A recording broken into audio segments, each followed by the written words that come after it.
Hey guys, hey, it's Kelvin and Murray here. Hey all. Hey, first of all, kia ora, and Lawrence has just asked us to talk a little bit about the organisation of the last Worlds in 2020, Dunedin, and yeah, we just thought that it'd be a great opportunity to give everyone some insight into what takes place in organising a world title. And as Lawrence just said to us, why in the shit would you put your hand up to run a world title?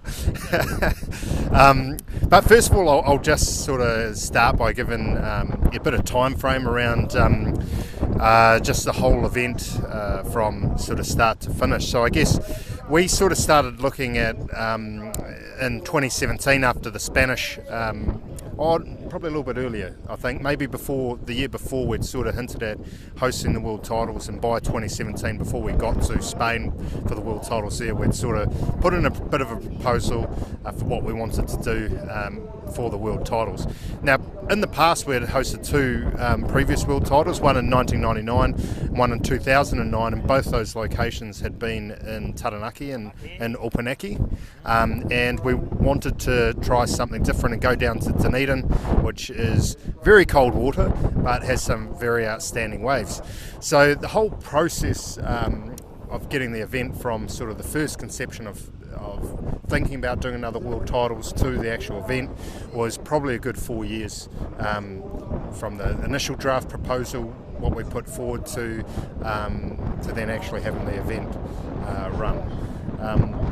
Did you want to talk a little bit about the time, like what we sort of did on the times? 2016 at the New Zealand Nationals in Gisborne, it was mooted to the other guys that were on the executive committee for Kneeboard Surfing New Zealand, and they were right behind it.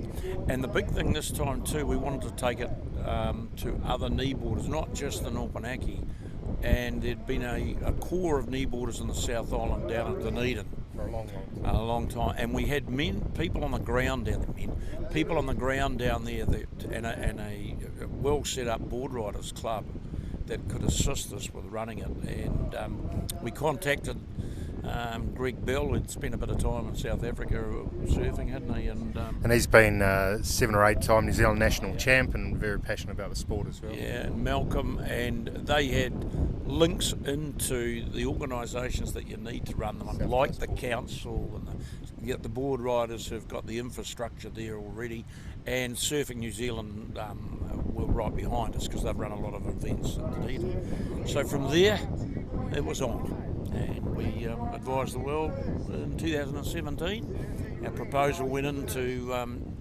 Kneeboard Surfing World Titles Incorporated, and it was accepted. And we announced it in Spain. Yeah, so from, I guess, the 2017 World Titles to the actual event was really the first little bit. When you get back, you don't do too much, but sort of very quickly got into it. We met with our organising team, and that consisted of obviously myself and Murray, but also we had specific roles within that. So my mum, Dad's wife, Diane, she looked after the treasurer side of things and was responsible for sort of putting in the funding application to government bodies, as well as sponsored letters and that kind of stuff. We had myself, which was responsible for more of the merchandise stuff, and the t-shirts and the stubby holders, that kind of thing, and yeah, all that stuff's sort of coming off. Then my role was mainly because of my contacts with Surfing New Zealand, was to be the liaison person there, and that was paramount for us to run a successful event. And that relationship has extended from 1999, and that was the key. They had the judging facilities, they had the technology, and they had the people behind it. And we had a good working relationship with them, and getting them on board was critical, because the next part of that was setting a budget, getting it ratified by them, and having them as our backing group when we went out to ask the funding organisations if they'd support us. We got the New Zealand Sports Council on board, banking corporations, the council, a brewery came on board, Emerson's Brewery down there, who were the major sponsor. So that meant, in a way, we didn't have to go around cap in hand, because the major sponsors were starting to come on board with us because of the input of others that we had. And then it worked out that we had everyone in the executive team, so there's people like Craig McDonald, Craig Hooper, who started being able to take on different things. Now it's easy for us, the actual contest setup, because we pretty much just employed Surfing New Zealand to run the whole contest. We found the money, the funding through sponsorship and funding organisations, and paid them to do the professional job that they actually do. And I think that's where it becomes easy for us as a sport that and I know all our surfing organisations around the world have a great setup in how they do things. So employing them to do the job for 7 days took the stress out of our hands and really put it into their hands to make the tough decisions, do all the judging, and pay the judge. We just pretty much had to pay them. You know, there was people who were trying to get into the contest late, wouldn't put their entries in, and it was good to have an organiser that said, sorry, the event has closed for nominations, but we need to have budgets, we need to have the draws out and get all those sorts of things going. Can't do it if you guys are coming out and there's no beach entries. I think it was closed 3 weeks before the I think it was start. 2 weeks, and with one week. Our job then became, right, the contest would run itself in Surfing New Zealand, and our job was then basically to take on the social aspects of it, the welcoming, the prize giving at the end, the activities that we could organise, you know. Social events. Because kneeboarding is all about fun, family, good friends, as well as that competitive side that comes. So, what do you think were the major points of success, and what would you change if you had a crack at it again? Yeah, so I think the major points of success was with the sponsors. We actually worked in a way that we could create money from their sponsorship. So I'll give an example. Rad Car Hire, they were our official car hire company for the event. So we put their sponsorship name up on our website. So Craig McDonald sorted this out, and they actually gave us a 15% rebate on every car booked through their website with the kicker of that they were attending the Kneeboard World Titles. So that really helped us to fund the event. It really helped them because it meant that every competitor was going through their company and supporting the sponsors of the event, which in turn gave us a kicker, as well as the merchandise. You know, we had a kicker off the company that made it, so it helped us fund the event, which was very successful. And we put that all the stuff online. I think the most successful things were getting all the money in early for entries, everything like that. Sponsorship money in early, because it gave us money to be able to. I guess it gave us what's the word I'm looking for? Confirmation that we could actually do the things we wanted to do in the event. I think, you know, and I would definitely have them on again, is people have credit cards, they have debit cards, and however you use it. I think we had PayPal and Surfing New Zealand Surfing New Zealand handled all that, and then they paid it back into our funds and checked every day with Ben Kennings from Surfing New Zealand, and that made it a hang of a lot easier, because you weren't charging surfers extra for transfers, bank transfers from one country to another, and all that sort of stuff, which became quite expensive for them. It was on your card, bang, and there it was done. I think it was just the simplicity of the whole system, really, that we weren't individually getting entry money from anyone. The organisation, Surfing New Zealand, that we hired to run our contest was the accountability. They took all the money, paid us out when we were ready to get it. So. What would you change? What would we change? Back to Opunaki. Probably go back to Opunaki. No, look, Dunedin is one of those places when it's on, and when it's off, it can be really off. And I know everyone experienced some absolutely stunning waves and great waves, and then everyone experienced some very challenging waves as well. I guess the added factor with Dunedin is that it's very cold. It's very cold, and so. Yeah, up in Taranaki we sort of have a bit more consistent waves and sort of more mild waves, but hey, we wanted to spread it around. I think we had some really good days. I think,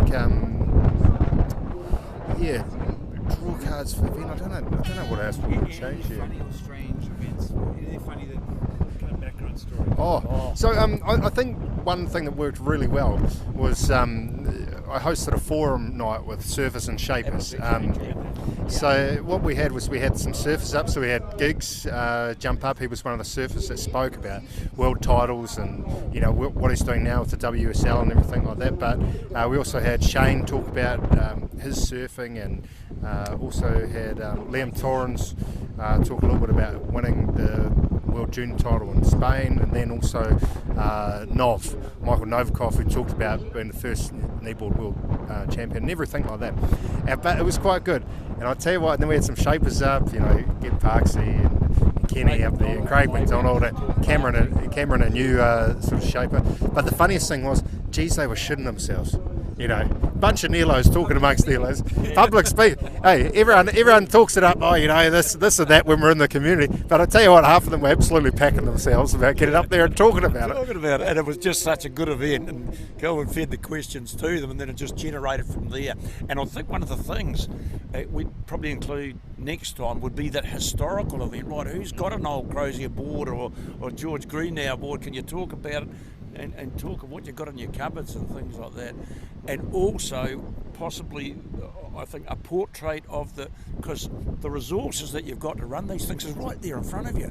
People like yourself, mate, with the technology and all that sort of stuff, is to utilise those people. And we possibly, on our executive we did, but you've got people who are coming along with the competition who can give you a hand. Sure, Surfing New Zealand will run all the judging side and all that, but it's those little things within the competition that giving to people who might never have known what kneeboard surfing was about that look into it and getting an idea and the historical aspects of it, because we have now something in that spirit of kneeism which is historical.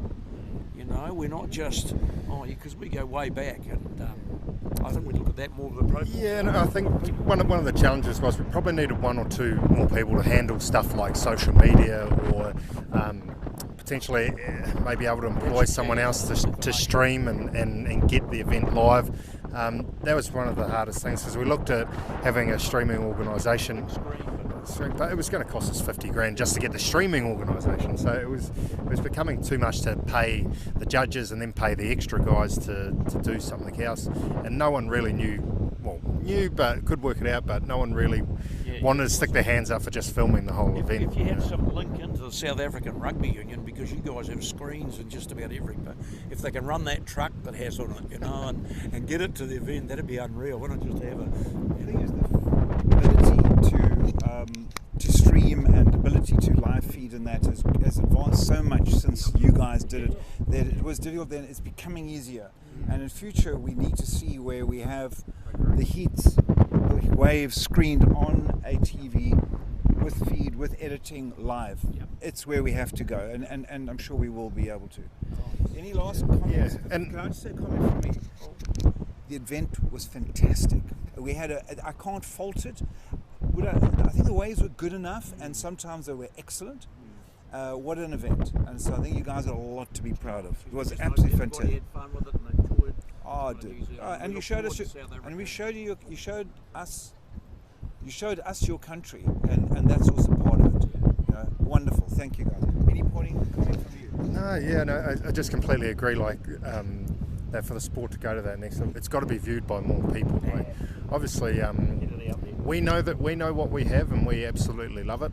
But yeah, I would just love the world to see what we have, and that becomes from streaming and everything like that. So yeah, passing on for me is just, I think we'll have another one in New Zealand sometime in the future, and I look forward to where the next one is, and all the world titles after that. So yeah, thank you very much. Thank you, I want to say in closing, we only stand for old ladies on buses.